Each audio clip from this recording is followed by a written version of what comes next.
بسم الله الرحمن الرحيم. الحمد لله رب العالمين، والصلاة والسلام على رسوله الأمين محمد وآله وصحبه أجمعين، أما بعد. leo ikiwa ni tarehe 8 mwezi wa Rabiul Awwal mwaka 1446, katika darasa ya tafsir Imam Sa'di rahimahullah ta'ala, tuendelea kusoma tafsiri ya suratul Fatiha na tulifikia aya 4. يقول الله سبحانه وتعالى: مالك يوم الدين، mwenye kumiliki siku ya malipo. يقول الإمام السعدي رحمه الله تعالى: المالك هو من اتصف بصفة الملك. المالك ni jina katika majina ya Allah subhanahu wa ta'ala. Al-Malik, kuwa yeye ni mfalme, na al-Malik huwa man ittasafa bi sifati al-mulk. Allah subhanahu wa ta'ala ambaye ndiye al-Malik ni yule anayesifika na sifa ya ufalme, anayemiliki kila kitu. Allati min athariha, sifa hiyo ya ufalme ambayo katika athari zake annahu ya'muru wa yanha, kuwa yeye Allah subhanahu wa ta'ala huamrisha akitakacho na kukataza akitakacho. Hakuna anayeweza kumzuia katika hilo, kwa sababu yeye ndiye mfalme anayemiliki kila kitu. Wayuthibu wa yuaqibu, na katika athari za ufalme wake na sifa hiyo ufalme ni kuwa humlipa thawabu yule anayetenda mema na kumuadhibu akitaka yule anayetenda maovu. ويتصرف بمماليكه بجميع أنواع التصرفات, na ndiye anayetasarraf na kuwapeleka wale anaowamiliki, bimaana viumbe vyake, kwa kila aina ya tasarrufat, kwa kila namna ya kuwapeleka na kuwapangia mambo yao katika huu ulimwengu. Kwa Allah subhanahu wa ta'ala afanya anachokitaka katika huu ulimwengu, kwa sababu yeye ndiye al-Malik, yeye ndiye anayemiliki.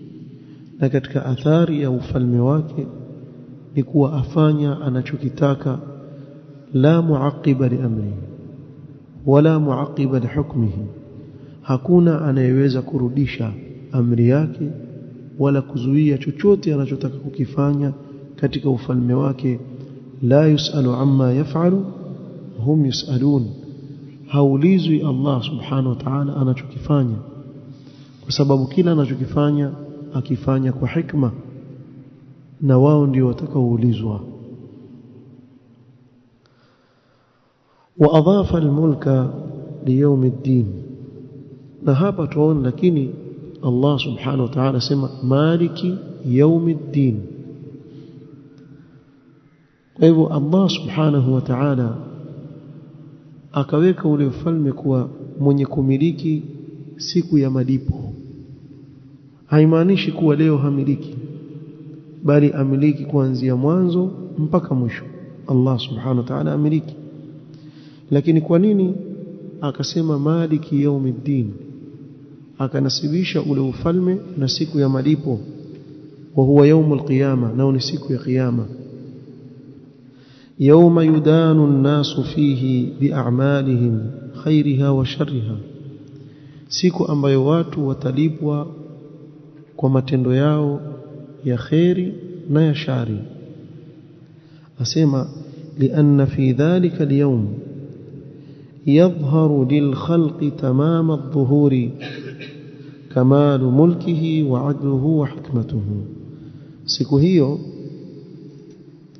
ya kiyama itawadhihirikia kwa waja wa Allah subhanahu wa ta'ala kudhihirika kulikotimia kabisa ule ukamilifu wa ufalme wake wa adluhu na uadilifu wake wa hikmatuhu na hikma zake siku hiyo itawadhihirikia waja wa Allah subhanahu wa ta'ala ukamilifu wa ufalme wa Allah subhanahu wa ta'ala وانقطاع أملاك الخلائق na ufalme wa viumbe wake utaisha wote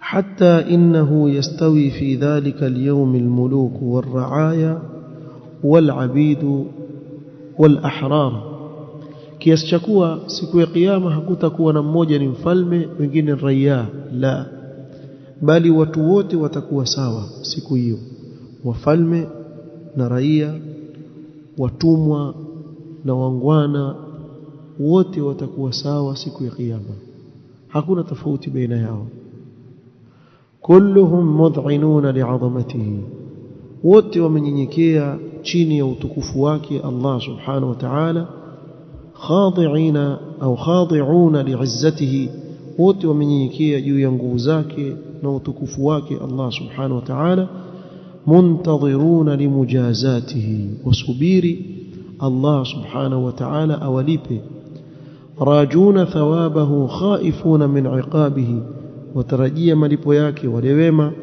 na waogopa adhabu ya Allah subhanahu wa ta'ala falidhalika khassahu bidhikri wa illa fahuwa almaliku liyawmiddin wa ghayrihi min alayam kwa sababu hizi tulizozitaja Allah subhanahu wa ta'ala akahusisha kutaja ufalme wake wa siku ile ya malipo la si hivyo ufalme wote ni wake yeye Allah wa siku ya malipo na siku hizi zote zilizobakia ufalme ni wa Allah subhanahu wa ta'ala yeye ndiye anayeupeleka huu ulimwengu anavyotaka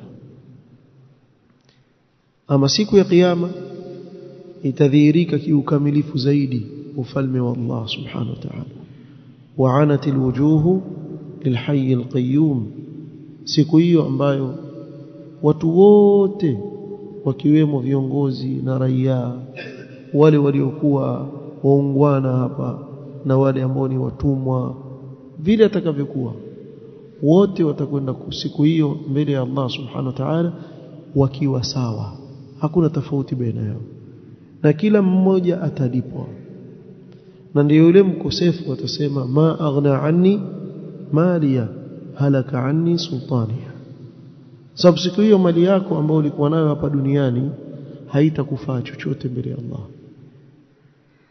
hakuna kule maana utatoa mali yako useme kuwa hii mimi nimetoa basi naomba nisamehewe kwa wale ndio yafanya nichukueni hizi mimi nitaka kupenya hapa hakuna siku hiyo haitakufaa chochote innal ladhina kafaru law anna lahum ma fil ardi jami'an wa mithluhu ma'ahu wale waliokufuru lau kama watakuwa wanavyo vile vilivyoko katika hii ardhi vyote ni vyao bimaana wao ndio wanaumiliki wa mithluhu ma'ahu na mfano wake tena bimaana mara mbili yake na hapa nataka tuelewe kitu kimoja ukiambiwa lau anna lahum ma fil ardi jami'a usiangalie mji wa Mombasa tu ardhi yote wamiliki wao kila kitu leo kwa mfano mtu akamiliki mtaa mmoja hivi waonaje amiliki majumba mtaa mzima wasikia huu mtaa wa fulani wamuona yule mtu amiliki pakubwa ana uwezo mkubwa waonaje yule anayemiliki ardhi yote bimaana dunia nzima iko chini yake ni utajiri wake Allah asema wa mithluhu ma'ahu na mfano wake tena akapewa dunia, liyaftadi bihi min adhabi yawm alqiyama, ili atoe fidia asiadhibiwe siku ya kiyama, atoe ma tuqbila minhum, wallahi haikubaliwi chochote kutoka kwao, walahum adhabun alim, na watapata adhabu yenye kuumiza, haitawasaidia chochote hapa duniani. Lau kama angeamini akatoa kichache tu, kesho angelipwa mbele ya Allah subhanahu wa ta'ala.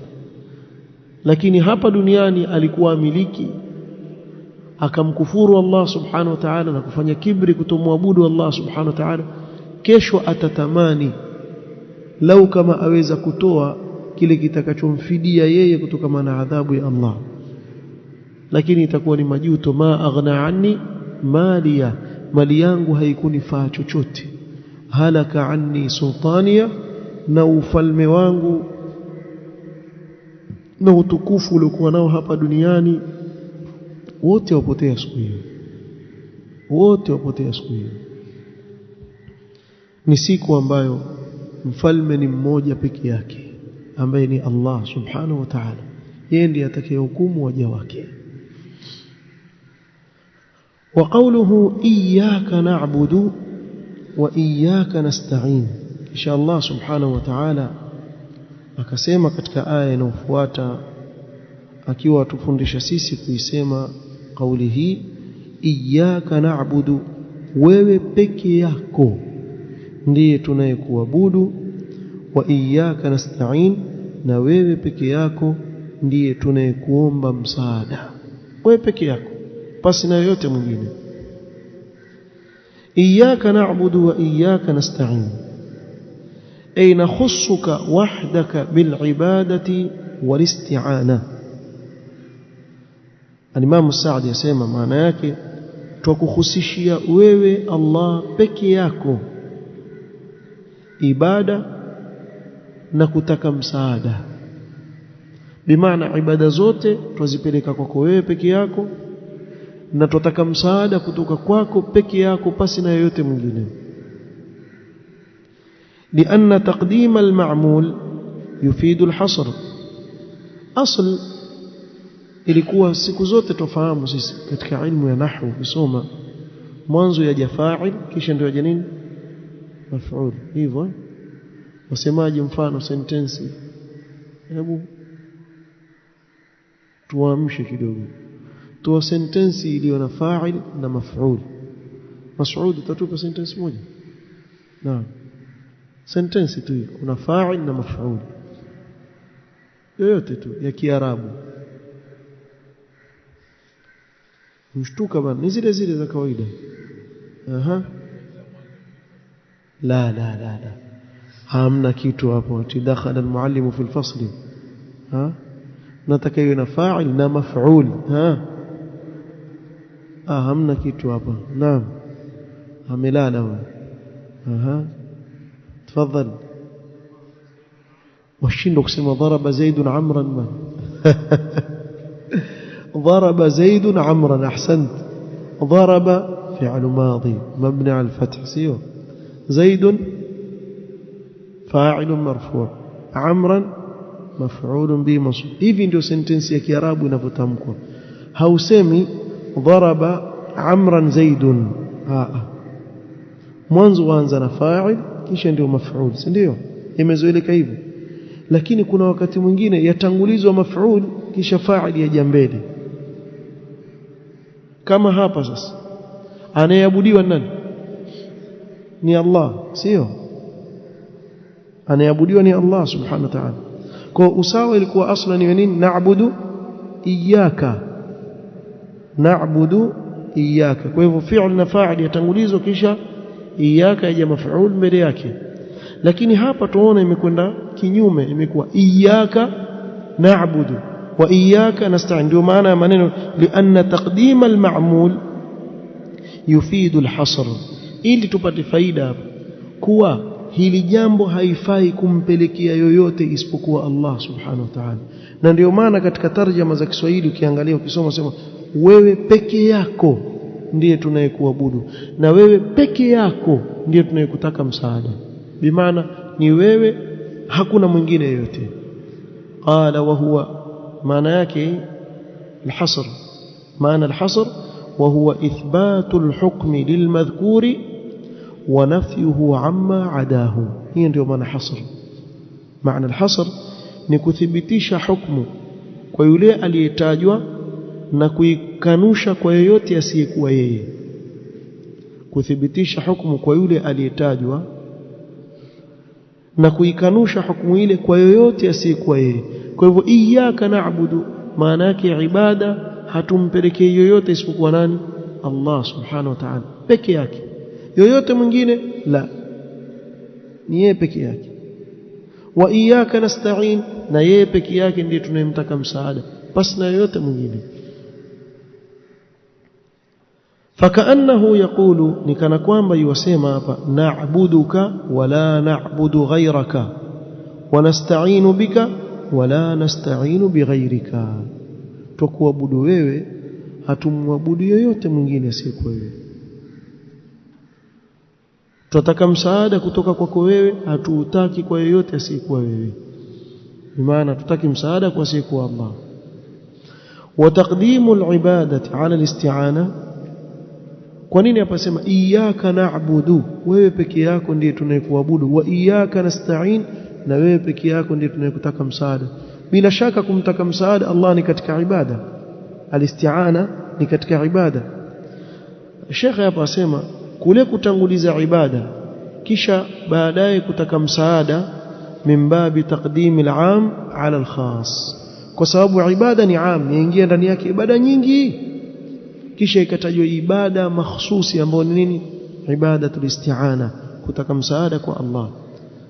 كذلك واهتماما بتقديم حقه تعالى على حق عبده، نكون اهتمام ya kutanguliza haki ya Allah ambao nini?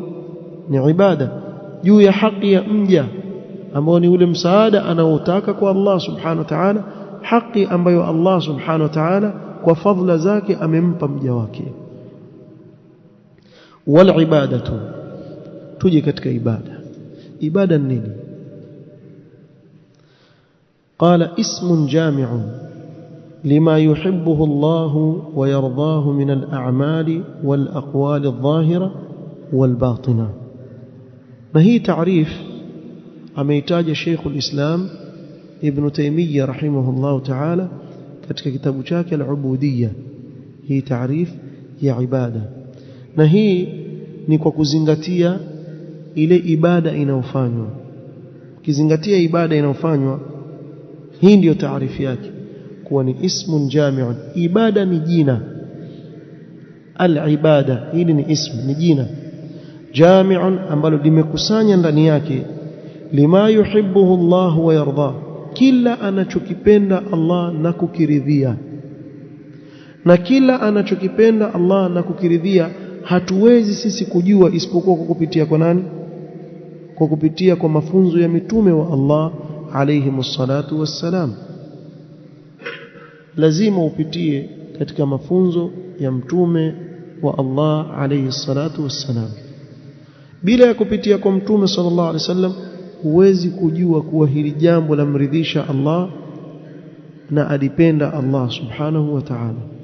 Bimaana huwezi kukaa sasa hivi ukafikiria jambo ukasema mimi nafikiria hili jambo Allah alipenda. La, ni lazima ile mafunzo yatoke kwa nani?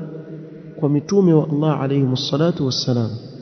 Kwa sababu sisi hatujui ghaibu, hatujui kinachopendeza mbele ya Allah na kuridhia isipokuwa kupitia kwa wahi anaoteremsha kwa mitume wake. Ismun jami'un lima yuhibbuhu Allah wa yardah min al-a'mali, katika matendo mbalimbali kama vile sala, kama vile zaka, kama vile haji, wal aqwal, na matamshi kama kusoma Qur'an, kuleta adhkar, subhanallah, alhamdulillah, la ilaha illa Allah, Allahu akbar.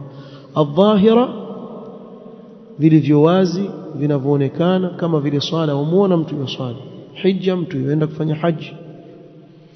Tena wal batina, na ibada za moyo zilizofichikamana kama vile khauf, tawakkul, arraja, ibada ya hofu iko ndani ya moyo, ibada ya kutarajia kwa Allah iko ndani ya moyo, na ibada nyinginezo mbalimbali ambazo ni ibada za moyo, zote hizi zaingia katika hii taarifu.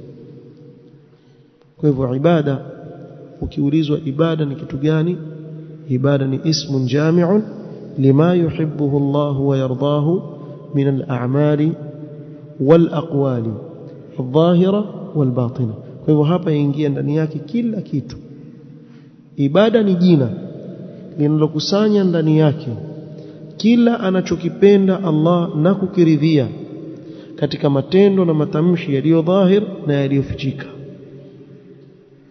Walisti'anatu, na isti'ana hiya li'timadu 'ala Allah ta'ala fi jalb al-manafi' wa daf'i al-madar. Isti'ana ni mtu kumtegemea Allah subhanahu wa ta'ala katika kumletea yeye manufaa na kumzuilia yeye kutokamana na kupatwa na madhara, tena ma'a thiqati bihi fi tahsili dhalika, pamoja na kuwa na thiqa na imani kuwa hili jambo mimi nitalipata kwa Allah subhanahu wa ta'ala, bimaana hana shaka na hilo. Hii ndiyo maana ya ibada ya isti'ana, al-i'timadu 'ala Allah ta'ala fi jalb al-manafi' wa daf'i al-madar ma'a thiqati bihi fi tahsili dhalika, kwa ni kumtegemea Allah subhanahu wa ta'ala katika kukuletea wewe manfaa na kuzuia madhara yasikupate, pamoja na kuwa na imani na thiqa kuwa hili jambo nitalipata kwa Allah subhanahu wa ta'ala, sina shaka juu ya hilo. Iyyaka na'budu wa iyyaka nasta'in. Sheikh hapa akaendelea kusema, akasema والقيام بعبادة الله والاستعانة به هو الوسيلة للسعادة الأبدية والنجاة من جميع الشرور. mtu kusimamia jambo la kumwabudu Allah na kutaka msaada kwa Allah subhanahu wa ta'ala ndiyo njia ya kufaulu na kupata saada tena ya milele na kuokolewa kutokamana na kila shari fi dunya wal akhirah. Bimaana mja akijikita katika huu ulimwengu katika lile lengo ambalo kwa ajili yake Allah subhanahu wa ta'ala amemleta hapa duniani, basi mtu huyu Allah subhanahu wa ta'ala atamuepusha na kila shari hapa duniani na kesho akhira, na atafaulu kufaulu ambako ni kwa milele kesho mbele ya Allah subhanahu wa ta'ala, abadal abidin, katika kufaulu na pepo ya Allah subhanahu wa ta'ala kwa yale mema aliyotenda hapa duniani. Kwa ikiwa mtu aitaka saada au ataka utulivu wa moyo, basi aelekee katika kumwabudu Allah subhanahu wa ta'ala. Hata katika riziki Allah subhanahu wa ta'ala amwambia mtume wake sallallahu alaihi wasallam, na amri hii ni kwa umma wote, wa'mur ahlaka bis-salati wastabir 'alayha la nas'aluka rizqan nahnu narzuquka. Na hii aya wanawavioni wakatoa ni dalili ya kuwa anayemwabudu Allah subhanahu wa ta'ala vile anavyostahili kuabudiwa, Allah humsaidishia yeye njia za kupata riziki, sababu Allah ametoa dhamana kuwa wewe fanya ibada, sisi tutasimamia jambo la riziki. wama khalaqtul jinna wal insa illa liya'budun ma uridu minhum min rizqin wama uridu an yut'imun inna Allaha huwa ar-razzaq dhul quwwati al-matin. Kwa hivyo hapa duniani ili Allah subhanahu wa ta'ala akufanyie wepesi wewe riziki yako na mambo yako, ni uelekee katika ibada. Bimaana hata ile kazi unaoifanya unuie kuwa nini? Ni ibada, kwa sababu lau kama ungekwenda kuiba wewe ungepata dhambi, lakini umetafuta njia ya halali ikawa ni ibada kwako wewe. Kwa hivyo bado uko kwenye ibada. Tukisema hivi haimaanishi kuwa wacha kazi zako wewe njoo msikitini ukae uswali ufanye adhkar siku nzima uache kufanya asbab za riziki. La la la. Tukisema hivi tumaanisha kwa kila jambo lako unalolifanya elekea kwa Allah subhanahu wa ta'ala. Hata ile riziki yako unayoitafuta ya halali iwe nia yako ni nzuri, kama alivyoeleza Mtume sallallahu alaihi wasallam, kwa yule anayetafuta riziki yake ya halali kwa ni mujahidun fi sabilillah, amewacha nyumbani watoto, mke wake amsubiri, wazazi wake wamsubiri, yeye aenda kutafuta riziki ya halali, yule yuko katika jihad fi sabilillah, kama thabata an nabii sallallahu alaihi wasallam. Sasa nia ikiwa ni nzuri, wewe uko kwenye ibada na Allah atakufanyia wepesi. Kwa saada katika hii dunia na kesho akhira na kuepushwa na shari iko katika jambo la ibada na kutaka msaada kwa Allah. Qala fala sabila ila an-najati illa bilqiyam bihima, hakuna njia ya kuokoka na adhabu ya Allah na shari isipokuwa kusimamia mambo haya mawili, al-ibadatu wal-isti'ana. Wa inma takunu al-ibadatu ibadatan idha kanat ma'khudatan 'an rasulillahi sallallahu alayhi wasallam. Lakini pia tufahamuni kitu kimoja, ibada haiwezi kuwa ibada mpaka iwe ibada ile yachukuliwa kutoka kwa Mtume sallallahu alayhi wasallam. Bimaana ikiwa kuna ibada hukuichukua kutoka kwa Mtume Muhammad sallallahu alayhi wasallam, basi ibada kama ile haikubaliwi mbele ya Allah subhanahu wa ta'ala. Tena maqsudan biha wajha Allah, ibada ile wakusudia uso wa Allah. Nini ukisema maqsudan biha wajha Allah? Bimaana watarajia Allah subhanahu wa ta'ala akuingize peponi uone uso wa Allah subhanahu wa ta'ala, watarajia kuingia katika pepo ya Allah.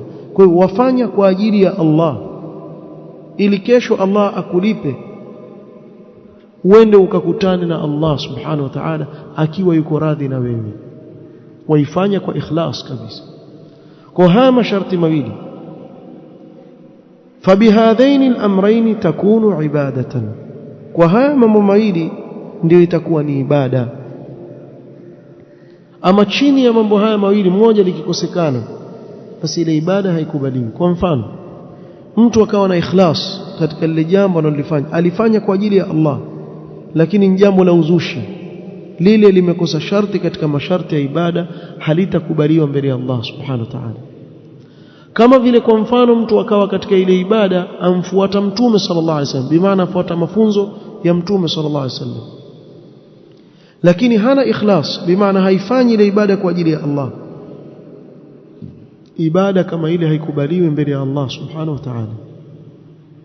Mfano hai, sasa hivi zishaanza kupigwa maulidi. Hawa mabwana wachukulia maulidi kuwa ni ibada, ingawa wakibano wakifikishwa mahali kuwa hawana hoja, sasa usema sisi tuifanye ni ada tu, si ibada, lakini si wa kweli. Mimi nimesikia clip moja jana, mmoja asema kuwa mmoja katika wanavyuoni wetu, yani makhurafi, anasema amefanya bahthi kubwa. Jana hapo tulikuwa na ikhwa hapo, tulikuwa tukisikiliza vile vituko tukicheka hapa baada ya darasa. Hiyo bahthi hiyo, huyo mwana wa chuoni huyo ambaye hakumtaja jina, akaangalia ni usiku upi bora zaidi, Lailatul Qadri ama Lailatul Maulidi. Akakusanya dalili dalili za Lailatul Qadr utazipata, hizi za huku utazipata wapi? Lakini hivyo ndivyo wanavyowazuga wale watu. Akatizama akakuta kuwa Lailatul Maulid ni bora zaidi kuliko Lailatul Qadri, ambao ni khairun min alf shahr, hivyo wasema. Akakuta kwa usiku wa kuzaliwa Mtume sallallahu alaihi wasallam ni mbora zaidi kuliko Lailatul Qadri. Si umeelewa? Kwa dalili gani? Dalilul mahabba. Maana ona dalili. Wao wakwambia maulidi haihitaji dalili katika Qur'ani wala Sunna, yahitaji moyo wako tu wewe wampenda Mtume sallallahu alaihi wasallam, hiyo yatosha dalili.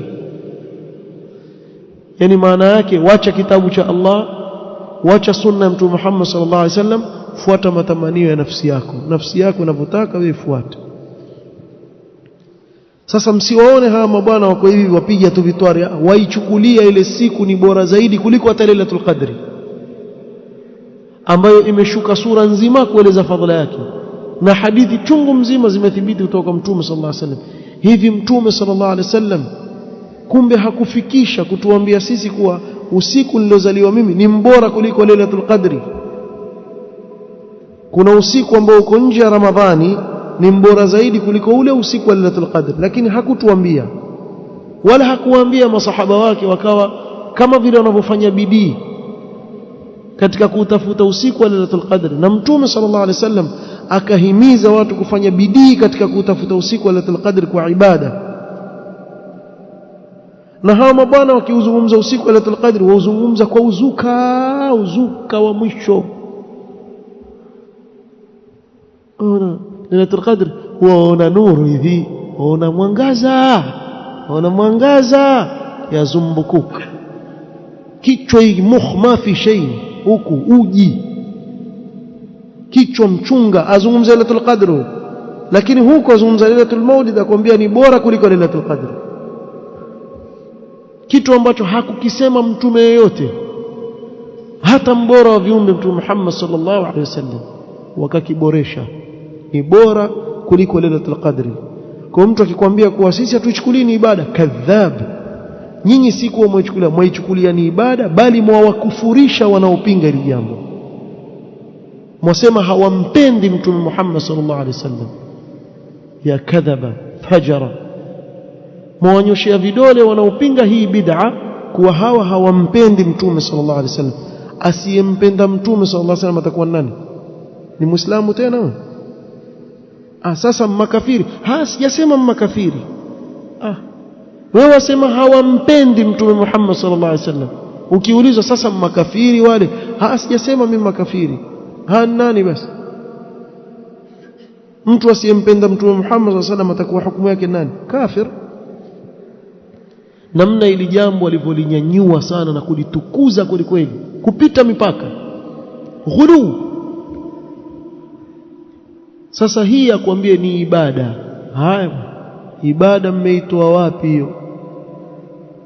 Lazima kuwe na mutabaa, kumfuata Mtume sallallahu alaihi wasallam. Na subhanallah, sheria ya Kiislamu ni neema kubwa sana. Kila ibada iliyoamrishwa katika sheria yetu tumepewa namna ya kumwabudu Allah subhanahu wa ta'ala katika ibada hiyo. Tizama kwa mfano ibada ya swala, mpaka wanawavioni wakakaa wakaandika vitabu kuhusu sifatu salati nabii sallallahu alaihi wasallam, vipi aliswali Mtume sallallahu alaihi wasallam. Ikiwa ni wudhu tukafundishwa, bali tukafundishwa mpaka adabu za kuingia chooni. Ila maulidi haikufundishwa. Ndio nawaambia katika alama zinazoonyesha kuwa jambo hili halitoki kwa Allah ni kauli yake Allah subhanahu wa ta'ala, walau kana min indi ghairi Allah lawajadu fihi ikhtilafan kathira. Ndio ukaona Mombasa wana mfumo wao wa kusherehekea, ukienda mji mwingine wana mfumo wao wa kusherehekea, ukienda nchi nyingine wana mfumo wao wa kusherehekea, na hao wengine pengine hawaafikiani na wale wengine namna wanavyosherehekea. Kila mmoja akawa na mfumo wake, kila mmoja ajua njia yake anayotumia katika kusherehekea. Fungeni yale madirisha, wanawake wapita pale, hii msiwache wazi kabisa madirisha, ingepigwa mbao pale, msiwache wazi. Kwa hivyo ukaona jambo kama hili liko wazi kuwa si ibada, hata mkatishia watu. Kuna wengine watumia maneno ya kuwatishia watu, ukipinga humpendi Mtume sallallahu alaihi wasallam, hilo waambie hao maskini wasiojielewa. Lau kama hili jambo usipolifanya humpendi Mtume sallallahu alaihi wasallam, basi masahaba wote wampendi Mtume sallallahu alaihi wasallam, bali karne ya kwanza, karne ya pili na ya tatu wote watakuwa wampendi Mtume sallallahu alaihi wasallam. Ukaja wewe leo ndio wampenda Mtume sallallahu alaihi wasallam, wale wa nyuma wote kule, yani wewe wampenda Mtume sallallahu alaihi wasallam zaidi ya masahaba. Wajua Mtume sallallahu alaihi wasallam akusherehekea kwa sababu alikuwa anashughulishwa na vita, sawa. Abu Bakar katika khilafa yake, Umar, Uthman, Ali, khilafa ya Muawiya, zote zimpita, enzi zilizokuwa bora kabisa. Kwa hivyo hili jambo si ibada. Kisha akasema Sheikh, wa dhikru al-isti'anati ba'da al-ibada ma'a dukhuliha fiha. Na hapa tuona imetaja al-isti'ana, kutaka msaada kwa Allah baada ya kutaja ibada, pamoja na kuwa isti'ana yaingia chini ya nini? Chini ya ibada. ni aina ya ibada. Kwa nini? lihtiyaji al-'abd fi jami'i ibadatihi ila al-isti'anati billahi ta'ala, kwa sababu mja katika ibada zake zote ahitaji msaada wa nani? Wa Allah subhanahu wa ta'ala. fa innahu in lam yu'inhu Allah lam yahsul lahu ma yuriduhu min fi'li al-awamiri wa ijtinabi an-nawahi. Lau kama si msaada wake Allah, asingeweza mja kutekeleza yale anayoyataka Allah subhanahu wa ta'ala kwake yeye kuyatekeleza katika maamrisho na kujiepusha na makatazo. Ibada yoyote unaoifanya ni kwa sababu ya msaada wa Allah, na ndiyo maana Mtume sallallahu alaihi wasallam akamfundisha sahaba wake Muadh ibn Jabal na kumuhusia kuwa asiwache katika kila swala kumuomba Allah vipi? Allahumma a'inni ala dhikrika wa shukrika wa husni ibadatika. Amuombe Allah amsaidie, a'inni ala dhikrika, nipe msaada na unisaidie katika kukumbuka wewe na kukutaja, wa shukrika, na katika kukushukuru wewe, wa husni ibadatika, na katika kukuabudu wewe vizuri, ile ibada iwe vizuri kabisa. Haya yote hayawezekani isipokuwa kwa msaada wa nani? Wa Allah subhanahu wa ta'ala. Na ndiyo maana Allah akatufundisha kusema iyyaka na'budu wa iyyaka nasta'in, kwa sababu hakuna ibada unaweza kuifanya isipokuwa kwa msaada wa nani? Wa Allah subhanahu wa ta'ala. Thumma qala ihdina as-sirata al-mustaqim. Kuanzia hapo mpaka mwisho insha Allah tutakuja kuzungumzia katika kikao kitakachokuja. Naktafi bihadha al-qadr, wallahu ta'ala a'lam. Subhanakallahumma wa bihamdik, ashhadu an la ilaha illa anta astaghfiruka wa atubu ilaik. Barakallahu fik.